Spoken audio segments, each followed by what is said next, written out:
నువ్వెంత నీ స్థాయి ఎంత? రేవంత్ రెడ్డి గారికి లోకల్ బాడీ ఎలక్షన్ పెట్టే ఉద్దేశం లేదు. కాంగ్రెస్ వాళ్ళకు రేవంత్ రెడ్డికి కళ్ళు కాని రావట్లేదు. 2 సంవత్సరాల పరిపాలన చూసిన ఎవరైనా కూడా 10 సంవత్సరాల 9.5 సంవత్సరాల పరిపాలన కేసీఆర్ పరిపాలన, ఈ 22 నెలల రేవంత్ రెడ్డి పరిపాలన చూస్తే ఎవరైనా కూడా రేవంత్ రెడ్డికి పరిపాలన చేత కాదు, అనుభవం లేదు, ఈయనకంత సమాజానికి మంచి చేయాలనే యొక్క గుణం లేదనే విషయం అనేది అందరికీ అర్థమవుతా ఉంది.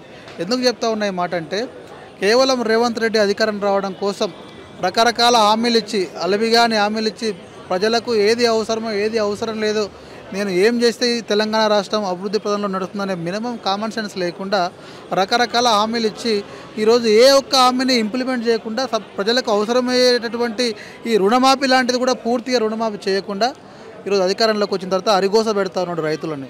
మీరు చూసినట్టయితే యూరియా కోసం అనేది లైన్లో నిలబడి హార్ట్ అటాక్ వచ్చి చనిపోయే రోజులు ఉన్నాయి.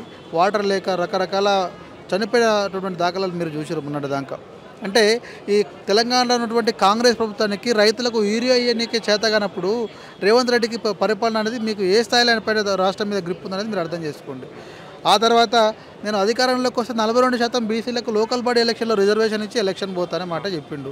మరి అధికారంలోకి వచ్చిన 6 నెలల లోపలనే సెన్సస్ చేసింది ప్రాసెస్ కంప్లీట్ చేస్తా అన్నాడు రేవంత్ రెడ్డి గారు. ఈరోజు అధికారంలోకి వచ్చి దాదాపుగా 22 నెలలు కంప్లీట్ అయ్యి ఇది 23 నెలలు నడుస్తూ ఉంది. మరి ఇప్పటి వరకు కూడా లోకల్ బాడీ ఎలక్షన్లకు అతిగతి లేదు. ఈ స్థానిక గ్రామ పంచాయతీలు అనేది మొత్తం చెత్తకుండి కంటే దారుణంగా తయారైనాయి. చెత్త వేసేవాడు లేడు, చెత్త తీసేవాడు లేడు, కనీసం వాటర్ కూడా సక్రమంగా సప్లై చేసేవాళ్ళు లేరు. అంటే పరిపాలన మొత్తం కుంటుపడిపోయింది రేవంత్ రెడ్డి. మున్సిపాలిటీలో కూడా చెత్త ఎత్తే వాళ్ళు లేరు, మొత్తం కంపు వాసన రోడ్డు మట్టి వస్తూ ఉంటాయి.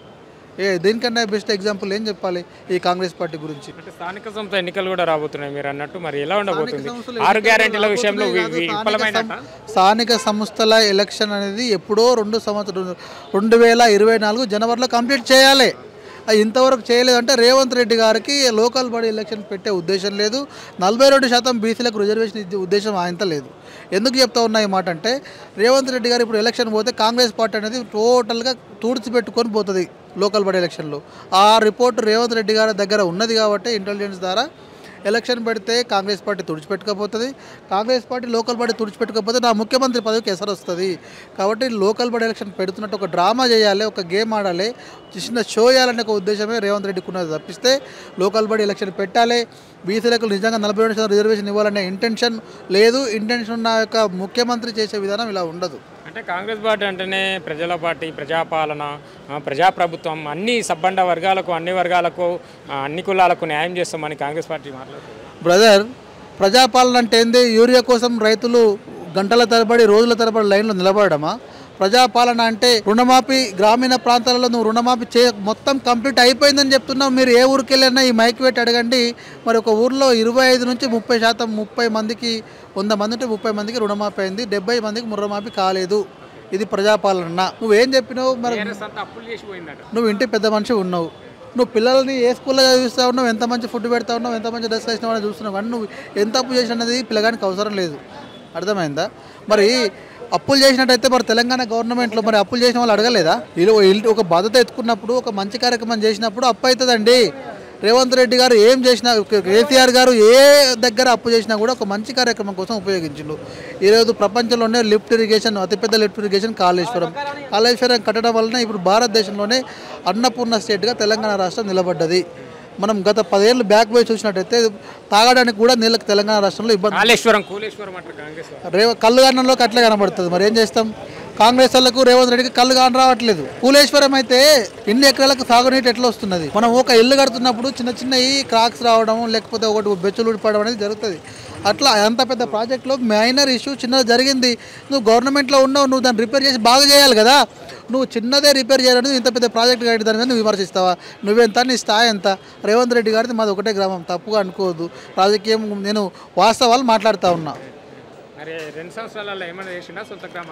సొంత గ్రామానికి ఏం చేయలేదు. నువ్వు ఇంకో బెస్ట్ ఎగ్జాంపుల్ చెప్తా, మీరు మంచిగా అడిగారు.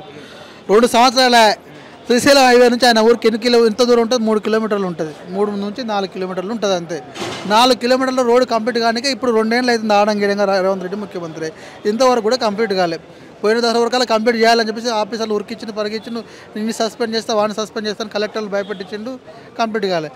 మొన్న దసరా కూడా దసరాకి నేను ఊరికి వస్తున్నా, మొత్తం రోడ్ కంప్లీట్ అయిపోవాలి, ఊర్లో మొత్తం సోలార్ పంప్ సెట్ మొత్తం ఫిట్టింగ్ అయిపోవాలి, మొత్తం ఊరు అద్దం లాగా ఉన్నాడు. ఏది దిక్కు లేదు. అంటే ఒక తన సొంత గ్రామానికే నీకు 2 ఏళ్ల పైచలకు టైం పట్టింది. చిన్న గ్రామానికి నువ్వు ఆ రోడ్డుకు ఊరికి అవసరమైనటువంటి రోడ్లు లేనికంటే నువ్వు రాష్ట్రానికి నువ్వు ఎప్పుడు చేస్తావు? ఆయన ఎంత చేతగాంతనం అంటే కేసీఆర్ గారు అధికారంలో ఉన్నప్పుడు దాదాపుగా 1000 పైచలకు గురుకులాలు స్థాపించిండు. దానికి అంతా సెటప్ చేసిండు. బిల్డింగ్ లేని కాడ బిల్డింగ్లో రెంట్కి తీసుకొని నడిపించిండు. ఇప్పుడు రేవంత్ రెడ్డి గారు ముఖ్యమంత్రి అయితే ఇంటిగ్రేటెడ్ స్కూల్స్ అని పెట్టిండు. ఇంతవరకు ఆయన వచ్చినప్పుడు షో చేసిన ఆయనకి ఏం చేసినా కూడా ఆర్భాటం ఎక్కువ, పని తక్కువ. ఆ ఇంటిగ్రేటెడ్ స్కూల్ పునాది రాయేసిన కొబ్బరికాయ కొట్టిన కాడికి ఉంది, శిలాపాలక మాత్రమే మిగిలింది. ఇంతవరకు కనీసం పునాది కూడా తీయలే. అంటే ఈయన స్కూల్ పెట్టేది ఎప్పుడు, విద్యార్థులు చదువుకునేది ఎప్పుడు, బాగుపడేది ఎప్పుడు? ఉన్న వాటిని నువ్వు నీట్గా డెవలప్మెంట్ చేయకుండా నీకు ఏదో సొంతంగా డబ్బు కొట్టుకోవాలి, నీవు ఆ కాంట్రాక్ట్లో డబ్బులు మిగిలించుకోవాలని చెప్పేసి కొత్త కొత్త విషయాలు వేస్తే ఆ లాస్ట్కి ఈరోజు ఏమైంది? నీకుతో చేత కాదనేది తెలంగాణ సమాజానికి అర్థమైపోయింది.